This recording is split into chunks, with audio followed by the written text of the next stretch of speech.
Hey, welcome back. I want to start with something very simple today. Have you ever noticed that when you're alone, your English feels good? Like really good. You're walking outside with your headphones, or you're in your room, maybe even in the shower, and suddenly you're fluent.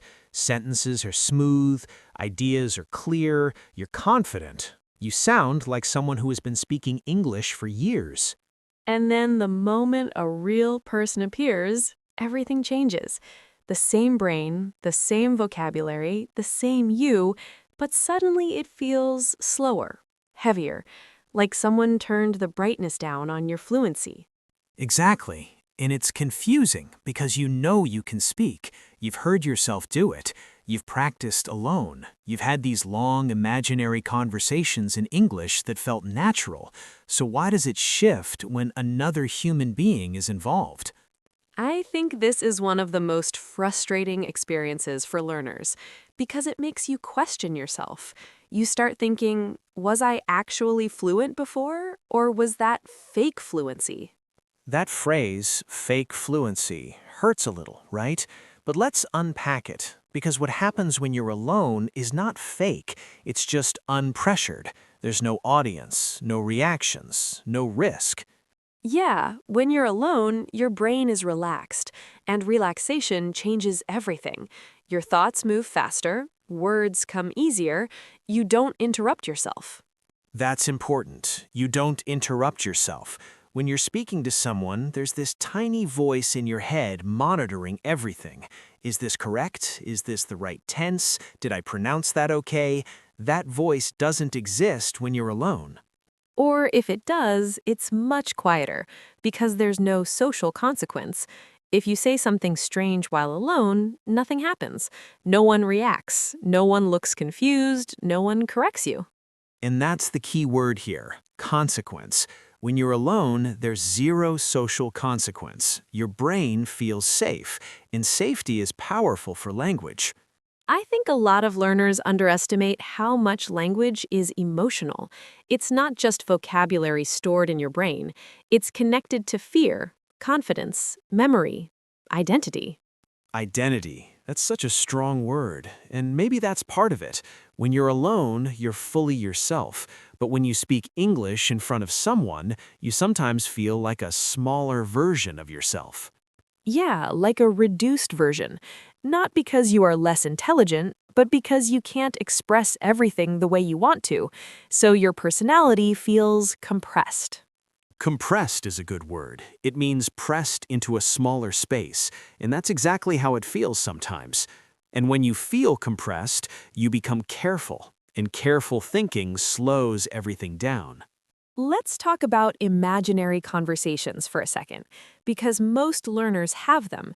You imagine someone asking you something in English, and in your head, you respond perfectly. You explain your opinion clearly, you even use advanced vocabulary. And you feel proud. You're like, okay, I've improved.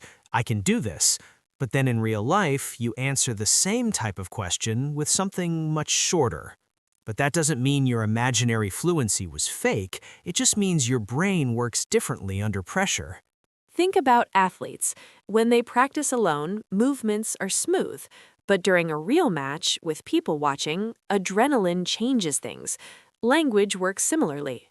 That's such a good comparison, because adrenaline isn't always negative. It just changes your focus. Instead of thinking about ideas, your brain starts thinking about performance. And performance creates tension. Even small tension can interrupt flow. Flow is that state where things move naturally, without force. When you're alone, you're often in flow. When you're with people, you switch into evaluation mode. Evaluation mode is basically your brain asking, how am I doing, instead of what am I saying? And that tiny shift changes everything. I also think there's something about control. When you're alone, you control the topic, the speed, the direction. In a real conversation, you don't control all of that. Yes, the other person might interrupt. They might respond unexpectedly. They might ask a question you didn't prepare for. And unpredictability makes your brain work harder. But here's the interesting part. The goal is not to make your public English feel exactly like your alone English. The goal is to reduce the gap slowly. Yeah, because the gap is normal. Everyone has it. Even in their native language, people speak differently alone versus in front of others. If you record yourself talking alone and then compare it to how you speak in a meeting or a group, you'll notice differences. That's human, not linguistic failure. So maybe the better question is not, why am I less fluent in public? Maybe it's, how can I bring a little bit of that relaxed, alone energy into real conversations? That's powerful, because you already have fluency inside you. You've heard it, you've felt it. It's not something you need to build from zero. It's something you need to access under different conditions. Exactly, and that takes practice, but also kindness toward yourself. Kindness matters here, because if you criticize yourself every time you hesitate, you increase pressure, and pressure widens the gap. So the next time you notice that you were more fluent alone than in a conversation, don't label it as failure, label it as information. Information that tells you your brain behaves differently in social settings. That's not weakness, that's awareness. And awareness is the first step towards change. Okay, so we said something important in part one. When you're alone, there's no pressure, no judgment, no audience. But I want to dig deeper now, because I don't think it's just about people watching. I think it's about something happening inside your body when someone else is present. Yeah, because it's not logical. You know the words, you've practiced, you've even said the exact sentence before when you were alone, but the second someone looks at you and waits for you to speak, it's like your brain shuts down. Exactly. And what's interesting is that nothing actually dangerous is happening. Nobody is attacking you, nobody's grading you. But your nervous system doesn't care about logic. It reacts to perception. And your perceives being watched as risk. Yes, even a tiny risk of embarrassment, even the smallest possibility of looking less intelligent can trigger stress. And when stress activates, your body switches into what we call survival mode. Survival mode is basically when your body prepares to fight, run, or freeze. And guess what speaking English feels like in that moment? A performance, a test, a threat. And when survival mode is on, your brain redirects energy away from creative thinking and toward protection. So suddenly, finding vocabulary becomes harder. Forming sentences feels slower. Your mouth feels dry. Your heart beats faster. It's not because your English disappeared, it's because your brain is prioritizing safety over fluency. That's such an important shift. You're not bad at English. You're just tense. And tension blocks flow. Think about music. If a guitarist is stiff and anxious, the music doesn't flow naturally. But when they relax, everything smooths out. Language works the same way. Fluency isn't just knowledge, it's rhythm, it's timing, it's mental flexibility. And flexibility disappears when you're scared of making mistakes. Let's be honest. When you're alone, you don't judge yourself mid-sentence. You don't stop and say, wait, was that the correct tense? You just continue, even if it's wrong. But with people, you start editing in real time. You're speaking and correcting yourself at the same time. That's like trying to drive a car while also rebuilding the engine. Exactly. You can't flow when you're constantly self-monitoring. And here's something hopeful. The more safe conversations you experience, the more your nervous system learns that speaking English is not dangerous. Your body slowly updates its reaction. It starts realizing, oh, nothing bad happened last time. I survived. Actually, I was fine. And one day, you'll notice something small. You'll be mid-conversation, and suddenly, you're not thinking about your English anymore. You're not analyzing your grammar. You're not scanning for mistakes. You're just talking. And that moment feels light. It feels normal, almost boring in a good way. Because the language stopped being the main character, the conversation became the main character. And that's the real goal. Not perfect English, not impressive vocabulary, just being present in the conversation. I think a lot of learners chase advanced English when what they really need is relaxed English. That's such a good way to say it. Relaxed English. Because when you're relaxed, your current level sounds 10 times better. When you're tense, even advanced vocabulary sounds awkward. So instead of asking, how can I become more fluent, maybe ask, how can I become more comfortable while speaking? That changes everything. Comfort builds fluency, not pressure. And comfort doesn't come from waiting until you're perfect. It comes from small exposures, small conversations, short answers, simple interactions. You don't need a 30-minute debate to improve. Even ordering coffee in English counts. Even sending a voice message counts. Every safe experience teaches your brain that English is not a threat. And slowly, the version of you that speaks alone starts appearing in real life. At first, just a little, maybe one joke, one confident sentence, one moment where you didn't overthink. And then it grows. In the beautiful part, you don't even notice the exact moment it changes. It happens gradually. You look back one day and realize, wait, I didn't panic in that conversation. That's growth. Not dramatic, not loud, but real. You know what's funny, though? The version of you that speaks perfect English alone, that version isn't fake. It's not imaginary. It's not some fantasy character you created in your bedroom at 11 p.m. That's actually you, just without fear sitting next to you. Yeah, and that's the part people misunderstand. They think, oh, I'm only good when I'm alone, so that doesn't count. But it absolutely counts. If you can form those thoughts privately, that means the ability already exists inside your brain. The issue isn't knowledge, it's pressure.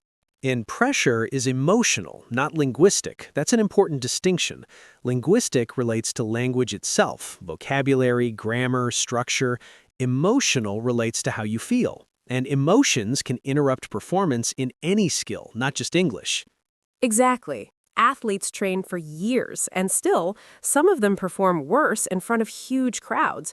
Musicians forget lyrics on stage, even though they've sung the same song hundreds of times. So if your voice shakes during a conversation in English, you're not broken, you're human.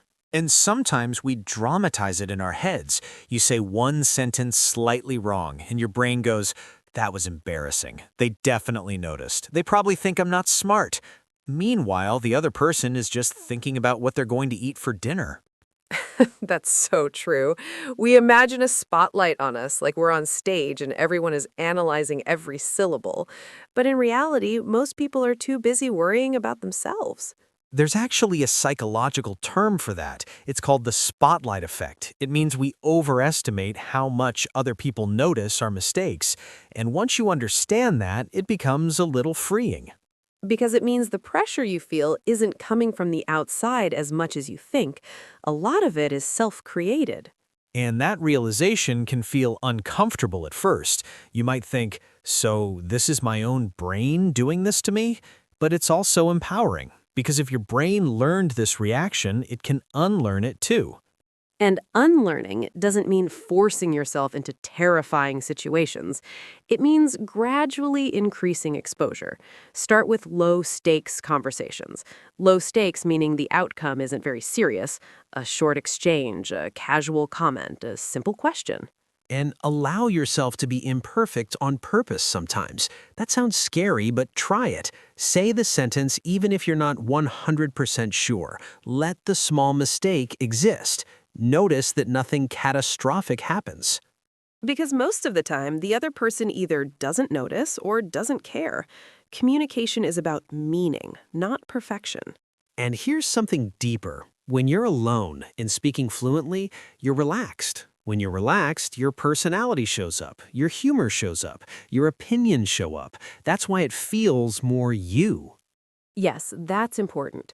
Fluency isn't just speed, it's personality flowing without interruption.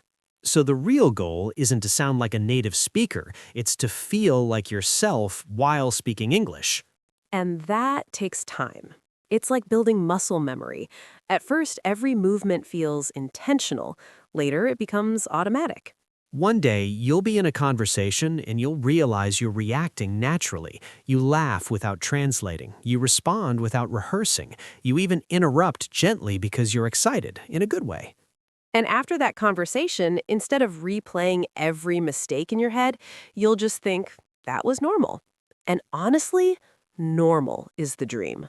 Normal means you weren't fighting yourself the entire time. And listen, even when you reach that stage, there will still be off days. Days when your brain feels slower, days when anxiety comes back. That doesn't mean you regressed, it just means you're human. Progress in language learning isn't linear. Linear means straight, like a line going up. Real progress looks more like waves, up, down, steady, then up again. So if you ever leave a conversation thinking, I was so fluent when I was alone, but not today, don't use that as evidence against yourself. Use it as proof that you already have the skill. You're just training your nervous system to catch up.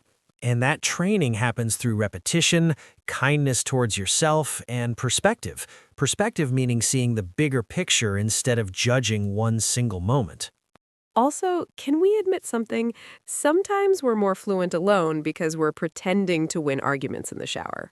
Oh yeah, absolutely. The shampoo bottle has heard some incredible speeches. Full TED Talk energy, perfect pronunciation, zero hesitation. And that shows your brain can do it. So instead of saying, I'm only fluent alone, maybe say, I'm fluent when I'm calm. That's a much more accurate sentence. And calm is trainable. So here's something we want you to try this week. Notice one small moment when you speak English in real life and don't overanalyze it afterwards. Even if it's short, even if it's simple, let it exist without replaying it 20 times. And if you do replay it, catch yourself gently. Say, okay, brain, thank you, but we're not turning this into a movie tonight. Exactly. Close the cinema, go to sleep. Because confidence isn't built by perfect performances, it's built by surviving imperfect ones. And if this episode made you feel seen, if you've ever been that person who sounds brilliant alone but quiet in public, then you're not weird, you're not behind, you're just learning how to relax in a second language. And that's a skill, not a flaw. If this conversation helped you shift your perspective even a little, make sure you're subscribed so you don't miss the next episode. We talk about real things, not textbook stuff, and we keep it human. And share this episode with someone who always says, I'm bad at English, even though you know they're not. Sometimes people need to hear that the problem isn't their vocabulary, it's their nerves. We appreciate you being here, genuinely. You could spend your time anywhere, and you chose to sit with us and grow. That matters. Keep practicing, keep speaking, keep letting yourself be imperfect. And remember, the fluent version of you already exists. We're just helping you bring it outside. We'll see you in the next one.